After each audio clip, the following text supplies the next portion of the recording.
Welcome everyone, I'm Bree from 27Crows Radio. Thanks for joining me. My guest today is Simon Roche. I had the pleasure of meeting Simon at the American Renaissance Conference about a week ago. Simon Roche is the head of the office of the HQ of the world's largest non-state civil defense organization entitled Sightlanders of South Africa.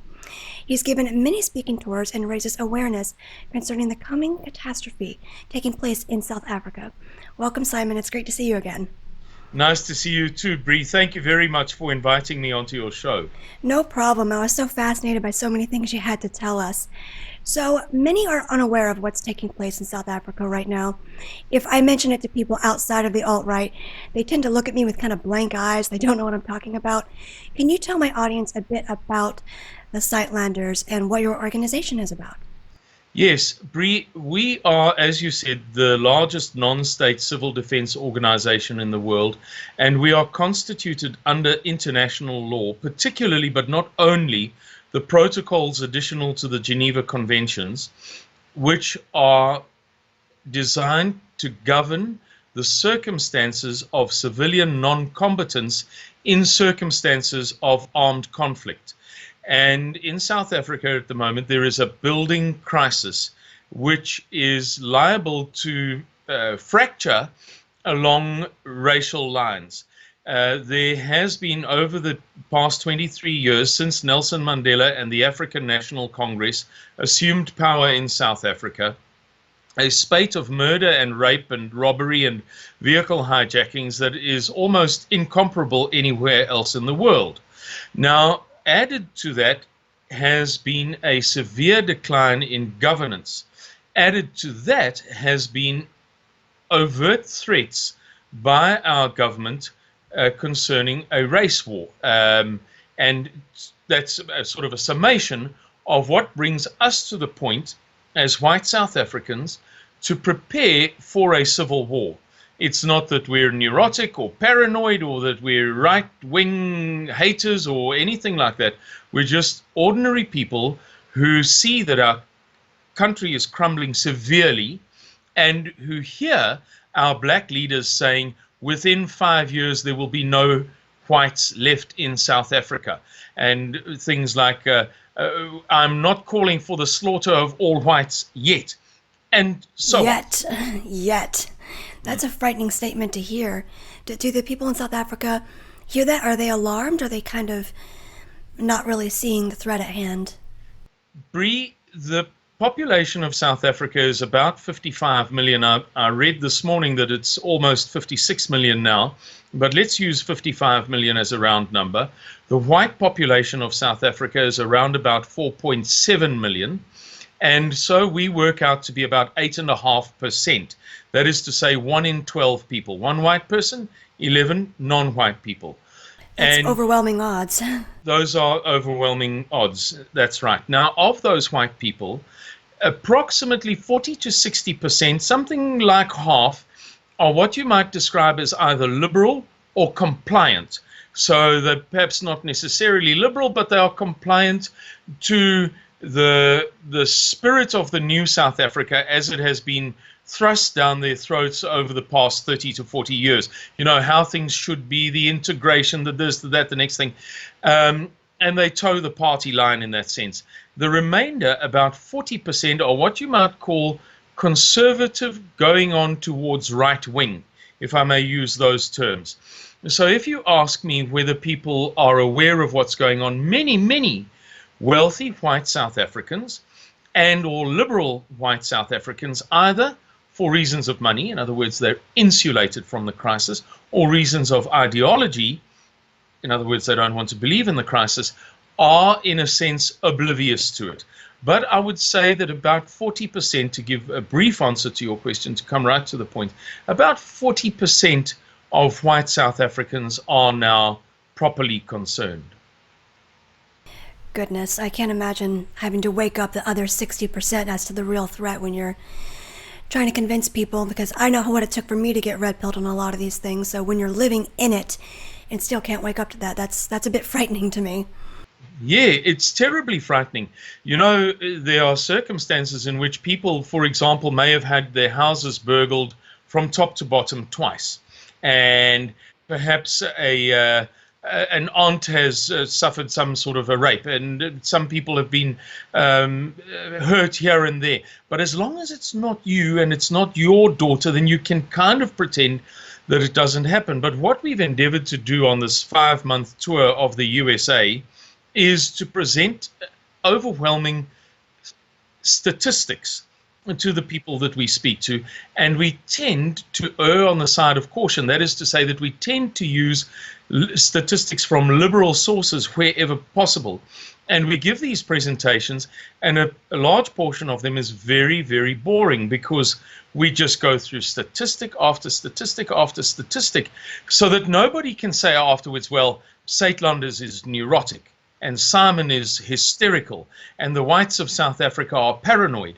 We can quote from liberal sources very often that the number of whites murdered in South Africa over the past 23 years by black people, these are whites murdered by black people, is over 74,000. Now that means that the probability of a white person being murdered by a black person in South Africa, any white person, that is to say a 2-year-old girl, a 90-year-old granny, being murdered by a black person, is 1,370% greater than the statistical probability of any American being murdered by any other American, white or black.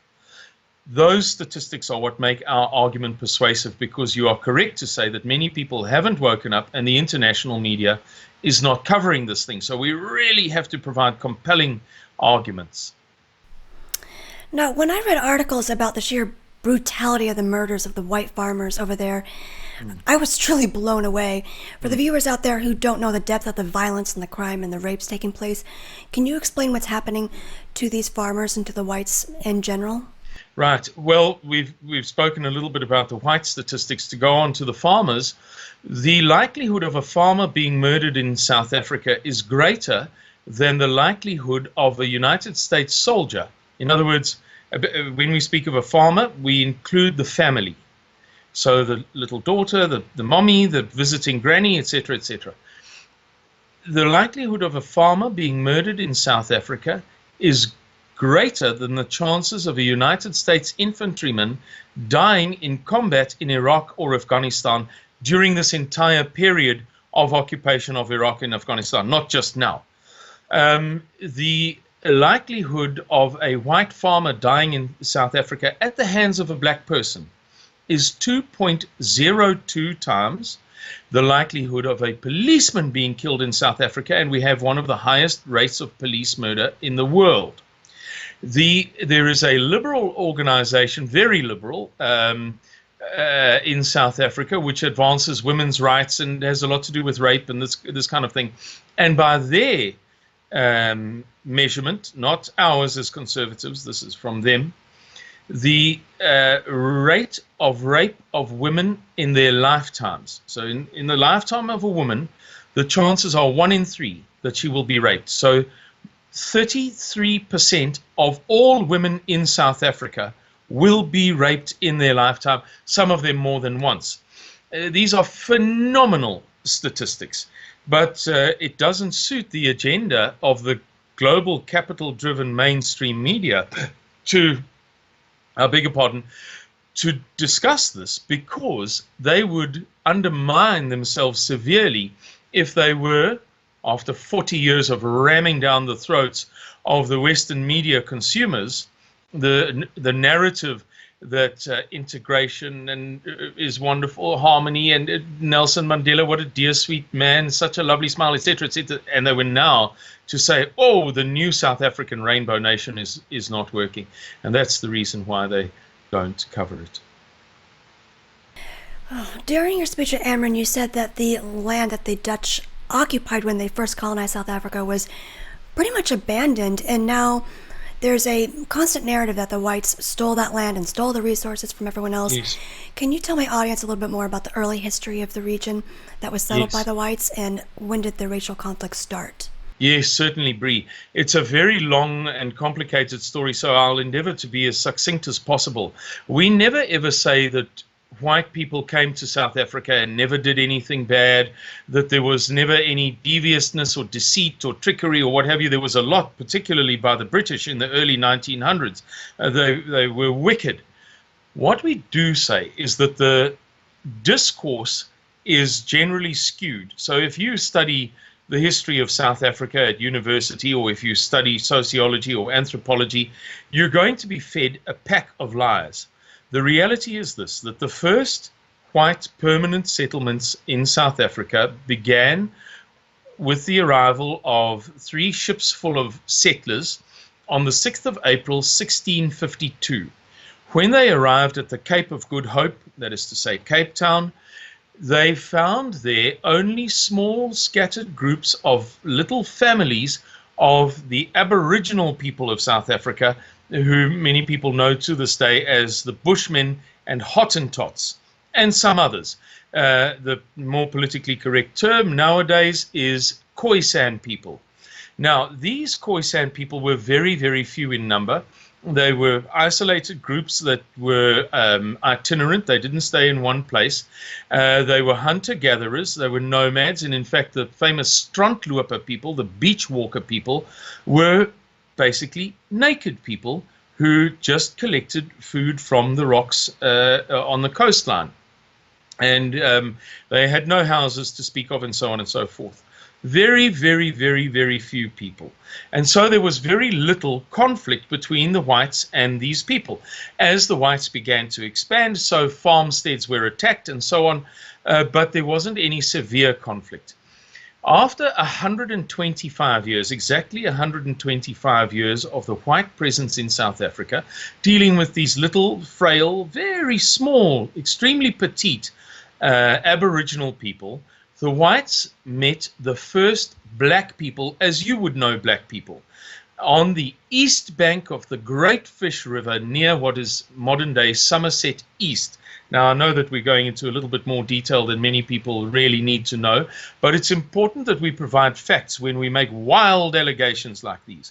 And this that I've just claimed is well recorded. It's not in the history books, but it is very, very well recorded by major sources.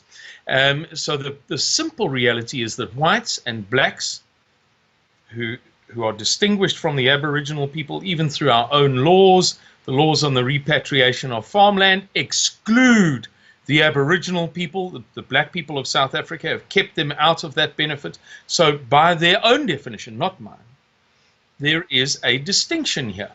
And so the dealings with black people only began 125 years and almost 1,000 miles from the arrival of white people in 1652. And that's a far cry from what people are told. Secondly, King Shaka Zulu, the man who forged the Zulu nation, is very, very famous amongst people who study this subject. He's kind of sometimes compared to Alexander the Great and to others. Famously began a series of wars called the Mfecane, and that led to something like 2/3 of the black population, man, woman, and child, being wiped out. Now, to give you some idea,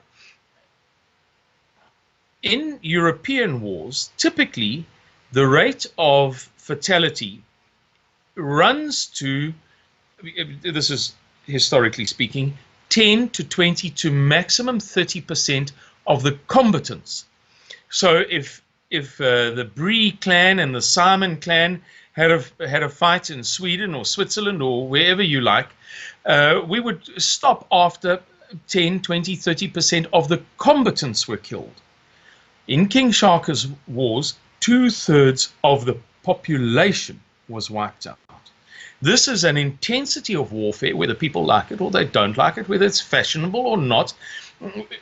The fact remains it's truthful, and it is incomparable to how we Europeans understand war. And as a result of that, the London Missionary Society, people bitterly opposed to the settlers, the white settlers of South Africa, recorded very extensively in diaries, in letters back home, and in reports to the London Missionary Society. These missionaries recorded that the hinterland of South Africa was utterly depopulated by these wars. And in their records, they say, we have not seen a soul for 2 weeks. We have not seen anybody for 2 months, and so on and so forth. And that is the hinterland, the interior of South Africa, that was occupied primarily by the Boer people of South Africa, that is to say, the core of the white people of South Africa. And I think I've just about answered your question without going into too much detail. Well, I appreciate that. I'm a historian by nature, so I appreciate all the history, but I think it's good for people to get some background information. Just out of curiosity, out of my own ignorance, what is the difference technically between a Zuidlander, a Boer, and an Afrikaner, or are they all the same thing? That's a very, very good question. The Zuidlander refers only to the organization. Boers refers to the conservative Christian core of what was falsely named the Afrikaner people. In other words, when these people settled in South Africa, they knew themselves as Dutch. In the second wave of immigrants, they knew themselves as French Huguenots. They were there for religious reasons only. It was incidental that they were French. In the third wave of immigrants, they knew themselves as soldiers, males only, Lutherans from Germany who'd been demobilized after the 30 Years' War. Sometime later, but let's not get into too much detail. Over time, these three groups of people melded into one, and they began to call themselves, those of them who went into the hinterland, trekboeren. That means pull farmers. In other words, itinerant farmers, their wagons being pulled by oxen across the land as they went from pasture to pasture and so on. Only in the late 19th century did an organization impose the name Afrikaner on this group of people. So what has happened is that the world has stuck with the name Afrikaner, liberals have stuck with the name Afrikaner, but the hardcore Christian conservatives of this population group have retained their identity as Boers, which means farmers. So when spelt with a small b, it means a farmer. When spelt with a big B, it means the person, the national identity. Okay, thank you for clarifying that, because I didn't know that myself, but I was curious. One thing you touched on was the mainstream media, and as far as I can tell, they've never really reported on what's going on in South Africa, almost as if they either don't care or maybe the white liberals are relishing it and think that the whites there deserve it. Do you get the feeling that they're kind of apathetic and that it's deliberate, or do you think it's just ignorance? No, we're 100% convinced that it's deliberate. Bree, it doesn't stand to any reason that you can have such an egregious set of statistics about what is happening in South Africa, and not even just in statistical terms, but in qualitative terms, that this matter can be so egregious and that it doesn't get reported.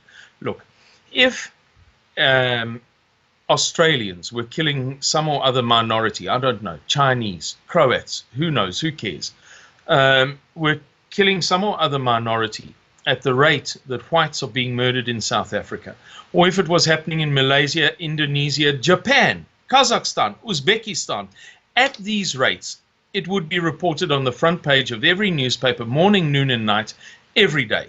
It's as simple as that. So what could possibly be the explanation that it's not being covered when it's happening in South Africa? There has to be some sort of almost an agenda.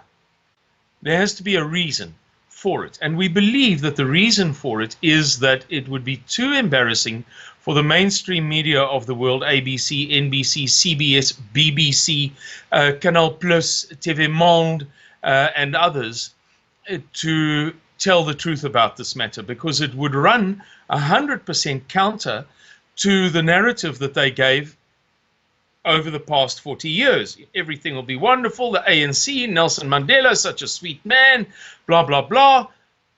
It would make them look like absolute idiots, or worse, like they had lied in the first place. So they really can't afford to report this matter honestly and truthfully. That just sends chills down my spine that they could be so callous when there are people in need like that. But I see the same thing going on over here, where our mainstream media is completely cucked for the blacks. It doesn't matter that the black on white rape statistics are just off the charts and the white on black crime rate is almost non-existent, but we have the exact same reaction in our own media over here. Yes, I'm a fan of Bill Whittle, and as I like him too. as a new guy in the USA, I'm not really entitled to say who's better and who's worse, but you sort of develop your favorites, and I think that Bill Whittle is super. In very succinct videos, he conveys ideas very well, and I have said to people, you should just all send out Bill Whittle videos all day, every day, unrelentingly, because we are blessed to have this instrument of the internet at our fingertips, and we can circumvent the mainstream media with it. And I was watching a video by Bill Whittle about these things that you're alluding to, black on white rape statistics and black on white murder rates and so on. And I just thought to myself, it's actually too easy. It's really too easy to win this fight. Although our enemy is so much greater than us, we have a far better ammunition than they do. Fundamentally, they have kind of polemic. That's what they have. White Americans are privileged and they're nasty to the poor black Americans. We have facts and statistics. We're able to say 1 + 1 = 2. 1 + 1 closely resembles 11. Oh yes, but it's not 11. And if you take 1 + 1 and you manipulate all the little straight lines in it, you can even come up with 14. But again, it's not. And that is what the higher education authorities, and to some extent lower education authorities, but the higher education authorities and the governments and the media and the elites, those who are more sort of nebulous, don't fall into any one of the 3 or 4 mentioned categories. What those 4 parties have depended on for a long time, whether you're studying sociology in university or you're listening to Hillary Clinton speak, they talk about all the terrible things, and they make 1 and 1 = 11 or 14, but they're actually only 2. And we're now in this position to take a Bill Whittle video and shove it in somebody's face and say, they're lying to you. And it's irrefutable. There's nothing that Hillary Clinton or Barack Obama or the anthropology professor at New York State University or anybody else can say to definitively refute the wealth of evidence that we have on our sides now. And we just need to get it out there. Yeah, that's what we're trying to do, but it looks like they're trying to clamp down harder on YouTubers like myself. The ADL is partnering up with YouTube to clamp down on hate speech. I don't know if you heard about that. One of my videos was forcibly removed, but gosh darn it, if they just get rid of that channel, just start up a new one, and we just keep on going, because I feel like the alt-right's really ready for this fight. Yes, I must say, Bree, that one of the most positive facets of this tour to the United States, which has now been five months. I think today is the 4th. So yesterday was 5 months. No, today is 5 months exactly. Has been to meet the quality of the people with whom we have dealt over this period. I'm not referring to some unfortunate person in the Walmart. Of course, there are many Americans who are drug addicts and who are broken and who come from rough backgrounds and so on. That's unfortunate. But the people who we've met in room after room after room across the USA, we've done over 23,000 miles of traveling by car, excluding flights, car only, have been good people, bright-eyed, fresh-faced, well-presented, well-brought up, courteous, polite, eloquent people over and over and over and over again. So when you say that you feel as if the alt-right is ready for this fight, I have to say that you have a critical mass, or it certainly appears to the outsider to be the case. You now have a critical mass. It's not just 6 or 8 or 10 guys, the John DeNugents and the Jamie Kelsos and so on of the world who've been sort of carrying this banner for 40 years with, very, very, very little support. You now have all of these young people who've built a critical mass adequate for the fight. There are now tens of thousands of these great quality people who are champing at the bit to restore truthfulness, it seems to me, before anything else, truthfulness in their society, and it's lovely to observe that. Now, I was taught throughout school and by the way of Hollywood films during my childhood that apartheid was this horrible evil that whites did to blacks, and looking back, it's clear that it was pure propaganda against whites, and no one really cared about the results after apartheid ended. In fact, many blacks died trying to get into apartheid South Africa because the quality of life there was so high. Can you tell my audience a little bit about what the conditions were like possibly before apartheid compared to now? Yes. Bree, again, statistics are helpful in this, because I could tell you that it was a paradise for black people, and then somebody else could, make a comment in the comment section underneath your YouTube video saying that it's absolute nonsense, and the observer wouldn't know who to believe. So let's resort to statistics. During the period of apartheid, there were 52 countries in South Africa. In Africa. They're now 54, but there were 52 at the time. And South Africa produced more running water, clean running water every day than all of the other 51 countries put together. Now, of course, that's not possible. It's not possible that Switzerland alone or Denmark alone or whoever else could produce more clean running water than another 51 countries. But it's true. It's an actual fact. South Africa produced more electricity every single day than all of the other 51 countries of Africa put together. Another statistic is that South Africa had more tarred roads than the other 51 countries of Africa put together. These are statistics, they're very well-known statistics, and your viewers can verify them. If any of your viewers is ever inclined to do a pilgrimage to Nelson Mandela and Bishop Desmond Tutu's houses, there's a famous street in the township of Soweto called Vilakazi Street, where Bishop Tutu and Nelson Mandela's houses were very close to one another, and they can be seen today. They're just about 50 yards from one another, perhaps a little bit more. And so many liberals do pilgrimages to see the only street in the world where two Nobel Prize winners lived simultaneously. Your viewers would see on the way, on the left-hand side, on Old Potch Road, it's called Old Potch Road, the world's largest hospital. Not in Johannesburg, not in the northern suburbs of Johannesburg, not in Durban, Cape Town, Port Elizabeth, Bloemfontein, East London, but in Soweto. The world's largest hospital was built by evil racist whites for black people. When I was the project manager of a very famous African National Congress conference, for many years, my career was in the field of live events. So I executed a number of presidential inaugurations and high-powered conferences and some MTV global broadcasts and some stuff for the Soccer World Cup and so on. And one of the events that I did was a very famous conference for the African National Congress.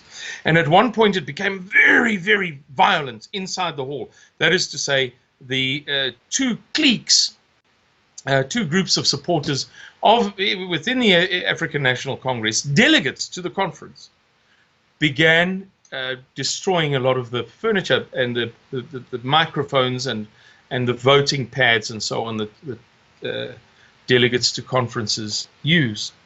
And I turned to a guy next to me whom I've known for many years, a young black man, well, he's about my age, whose name is Ugly. His mother called him Ugly. And I said to him... Poor guy. Sorry, yeah. Go ahead. I said to him, Ugly, why are these guys doing this? Why are the African National Congress's own members destroying the furniture, the tables, the chairs, the delegates' microphones, and so on? And he said, because they're frustrated. And they are frustrated because, in their view, the whites catered better for the blacks than the black presidents, including Nelson Mandela, have been able to do. That was his answer. You whites did better for us than our,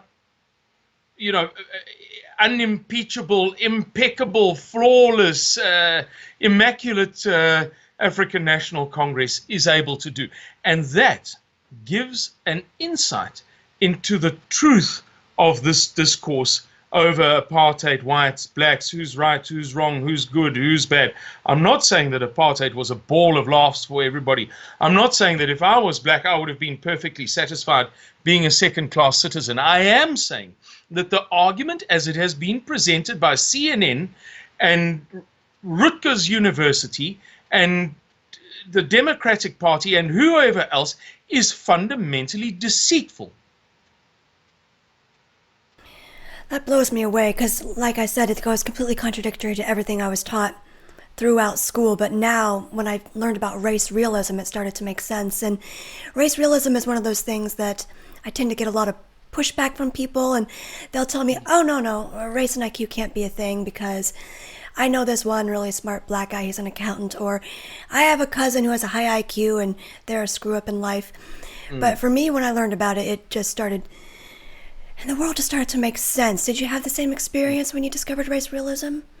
Well, yes. The short answer is yes, because I have been fortunate to be on the receiving end of a lot of kindness, gentleness, caring, consideration, respect, generosity, and indeed mercy from black people. I was that white boy who mixed freely with black kids whenever possible and who got into trouble for it. And I was a lifeguard on a particular beach, and one of the guys in our life-saving club smacked me in public because I was associating with black people. But I've been able to witness firsthand that many, many, many black people are far, far, far better than many, many, many white people. However, on average, when all is said and done, the simple reality is that it can be very difficult to meld two generally competitive or generally contradictory sets of values into one in any given society. So if one race or culture is very dominant and the other has to live on the dominant one's terms, then it's all well and good.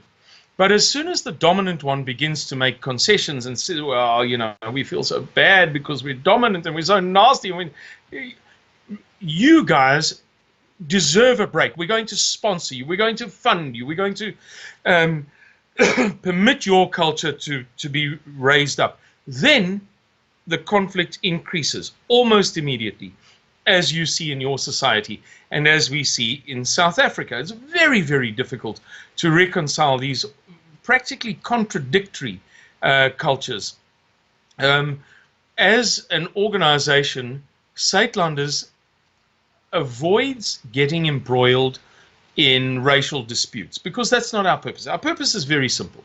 We recognize what's happening in the country, therefore we are preparing to protect innocent women and children from this race-based genocide that black people are promising us. Not that we're promising, not that we're saying, but that they're saying is going to be perpetrated against us. And we mind our own business in that sense. We don't have an anti-Jewish agenda. We just avoid those conversations as far as possible. Does that mean that J. Philippe Rushton's work is false? No, of course not.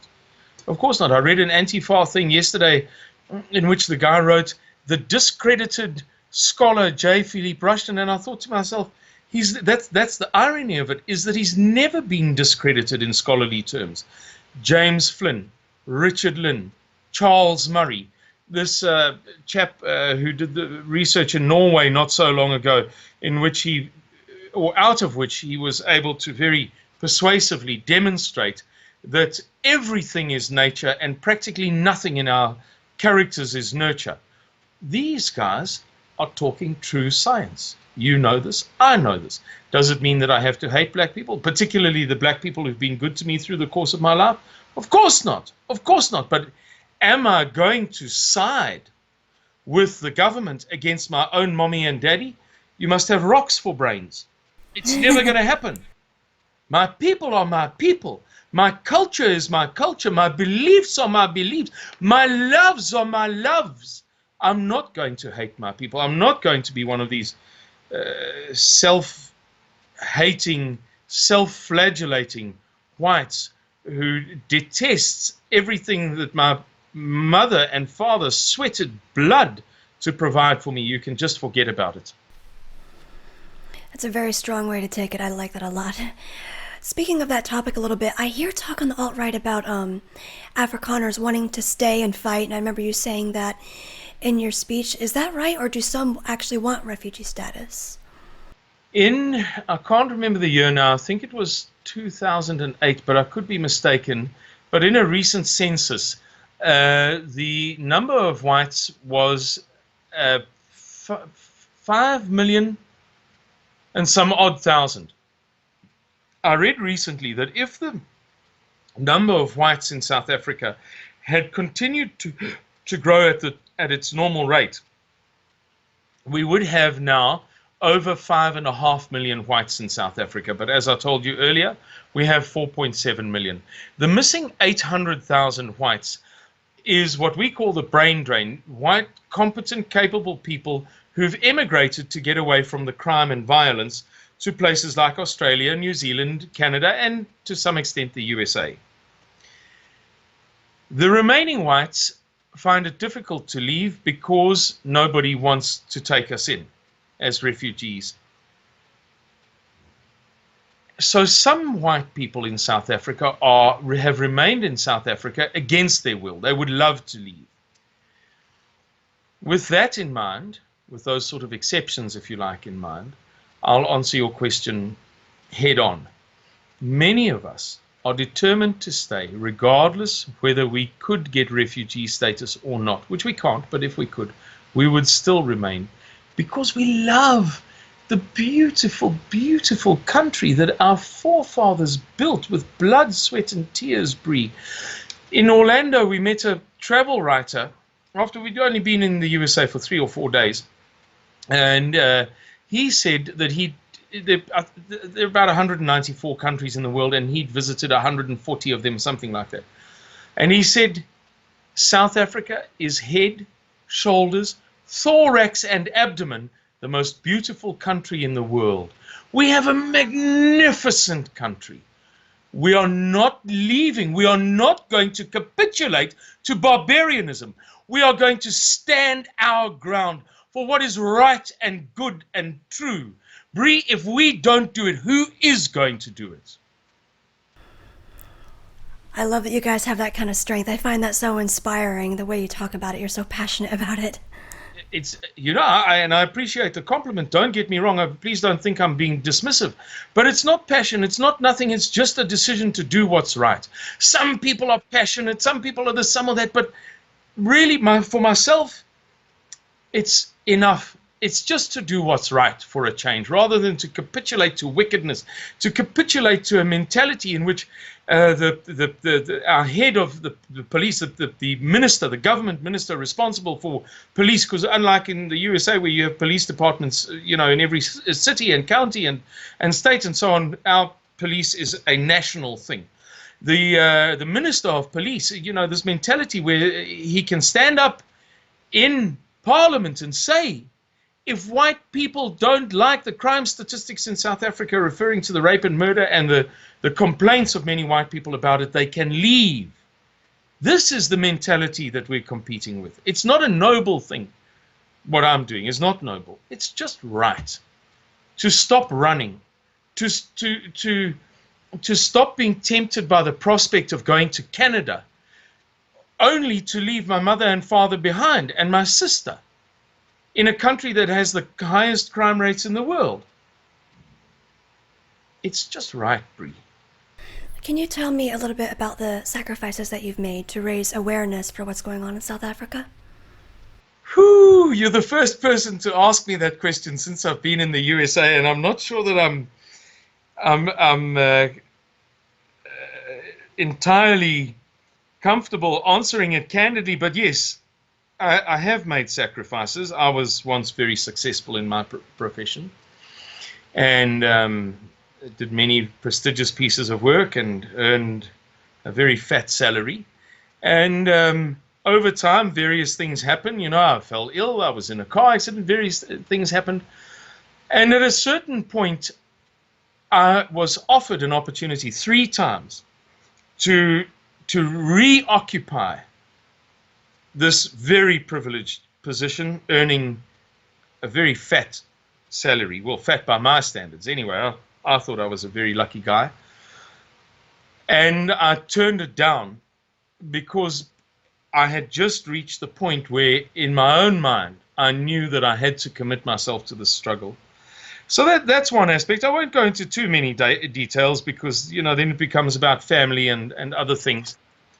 But I'll tell you one other example. I have now been phoned 3 times from South Africa and told on 3 different occasions by people, and I cannot give names, but they are people who know what they're talking about, really know what they're talking about, people who are extremely well connected in the right places to be au fait with these topics. And I've been told on the 3 occasions something like this: Simon, we disagree with your politics, we disagree with what you're doing in the USA, but I love you because of what you did for me in such and such circumstances, and it's similar things. So I am phoning you to tell you that you will never get a job again in South Africa. Never, ever. Because wherever you get a job, they will find you. Implicitly, this guy was saying, we will find you. He was kind of betraying his own loyalties for my sake, because he likes me. They will find you, and they will expose you, and they will ensure that you get fired no matter where you get a job. Besides that, nobody's going to employ you anyway, because nobody wants to be known as the people who employed Simon Roche. On another occasion, I was told, don't come back, it's not safe for you. On another occasion, just a few days ago, I had somebody with me and they witnessed this conversation, an American person. Today is Friday. I believe that it was Monday. I got a telephone call from South Africa saying that my life is in danger upon return to South Africa.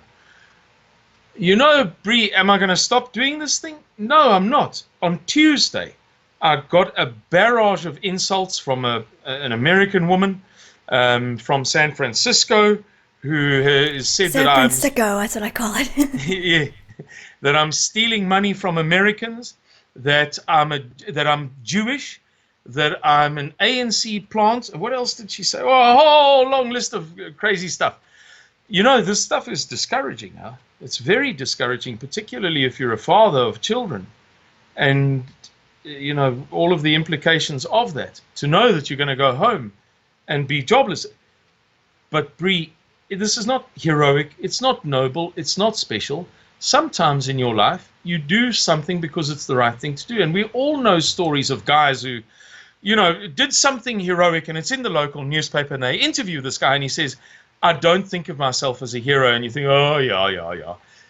But actually, maybe he's telling the truth. Maybe in that moment, all he did was what was right. And when he reflects on it, he knows in his heart that it's dishonest to pretend that he did something spectacular. And it would be dishonest of me to pretend that I'm doing something spectacular. Whether other people believe it or not, it doesn't matter. But all I'm doing is doing what is right, because I see these stories. I look at the pictures of 3-year-old babies raped by 4 men, you know, with their legs split open and their vulvas split. And I think, who is going to stand up for them? Well, let me do it. Damn it, let me do it. That's not heroic. That's just the right thing to do. When I spoke with you at Ameren, you said that there was a prophecy regarding some of the key figures we're seeing in the political spectrum at the moment and in the previous couple of decades.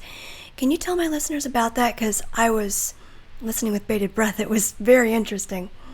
Yes, 100 years ago, born in 1864, died in 1926, a prophet called Nicolaas van Rensburg, a very pious man, famously pious, gave a series of prophecies pertaining to an end crisis in South Africa, a very, very severe race-based civil war.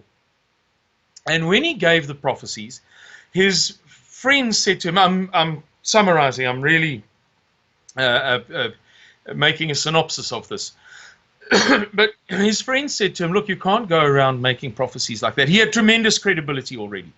But you can't say things like that without telling people when they're going to happen, when this crisis is going to happen, how it's going to happen, who it's going to involve.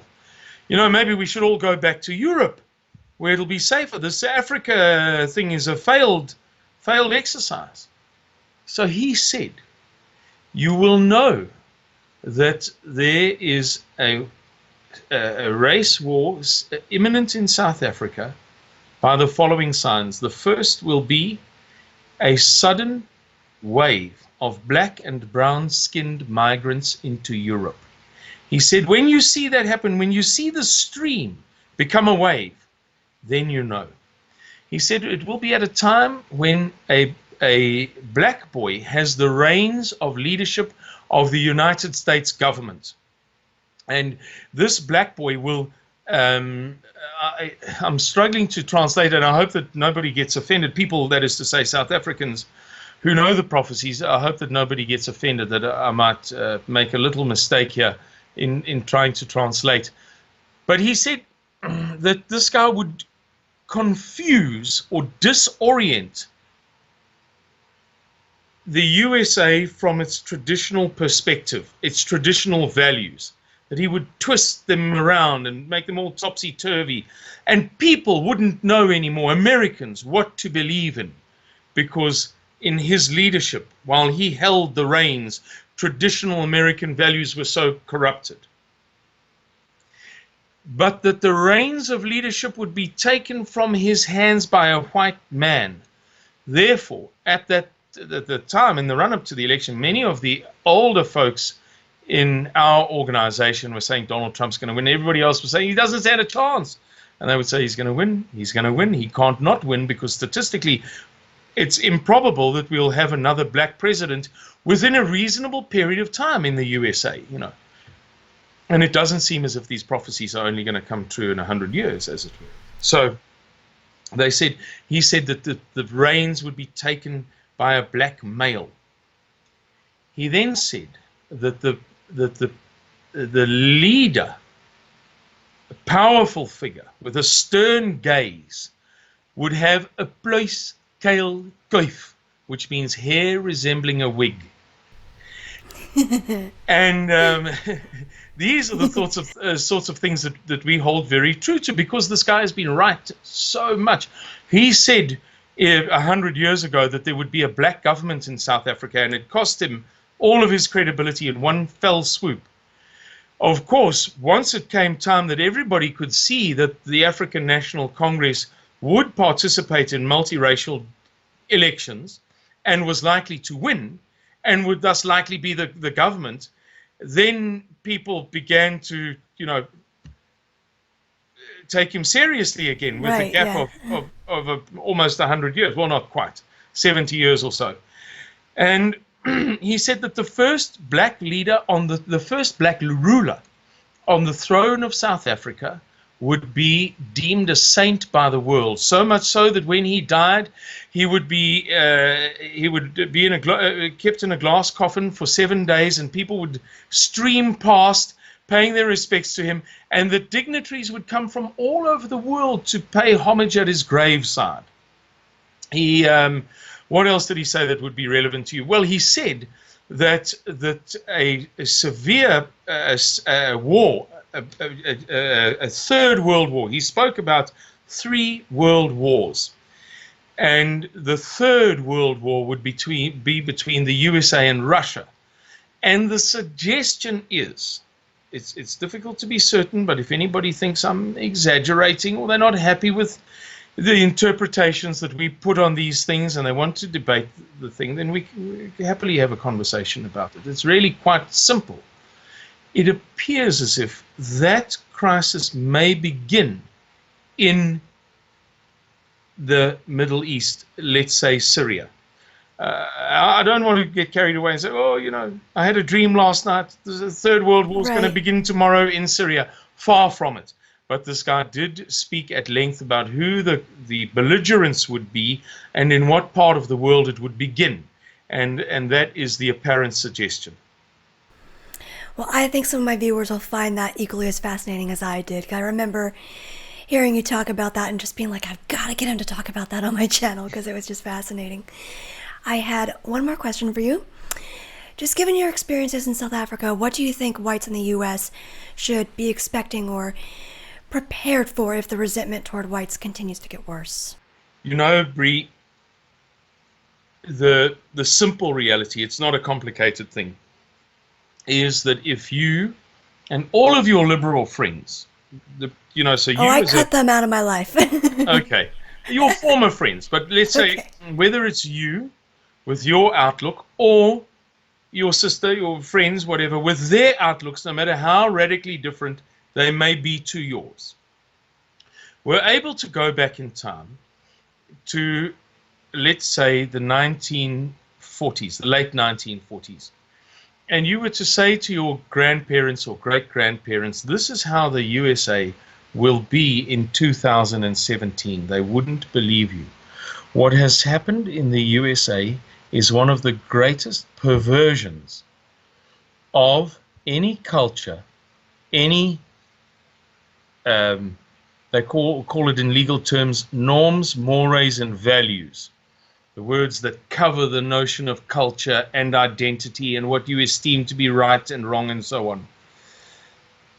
There is no comparison in the history of the world to what has happened in the USA over the past 70 years, give or take, where the entire core of the American identity and the core of American culture have been twisted off kilter 5 degrees, 5 degrees, 5 degrees, 5 degrees, 5 degrees at a time, until this country does not even faintly resemble the traditional America that was built by your ancestors. They're going to continue to do that. And every step of the way, they're going to tell you that they're not doing anything wrong and it's just a slight change. But they're unrelenting and unremitting in it. I read about the statistics of the support for Roe versus Wade at the time of Roe versus Wade. I've read a couple of articles. I'm not the expert on this, so I'm going to speak freely and not pretend to be the expert. But can you imagine that 2/3 to 3/4 of a population could be bitterly opposed to the Roe versus Wade decision, but they make it anyway? This is what has happened in America, is that you've been led to the slaughter like an animal. And all the while they're whispering in your ear, little cow, don't worry, it's going to be okay. And anyway, this is your fault.